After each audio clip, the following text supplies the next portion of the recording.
Here we go. Plumbing stack. So in this wall, it's a thicker wall than usual. Moving forward, we're going to actually increase the depth of this. This is where the plumbing stack comes in. So this is the toilet flange, goes underneath here.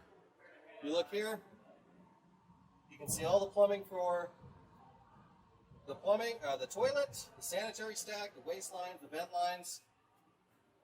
Then eventually it all comes out here to the corridor. So I'm standing in the corridor. So all these connections will be made vertically up and down as the unit stacks. You can see that brass fitting up there. That's where the fire suppression will connect. All the fire suppression is tested in the plant.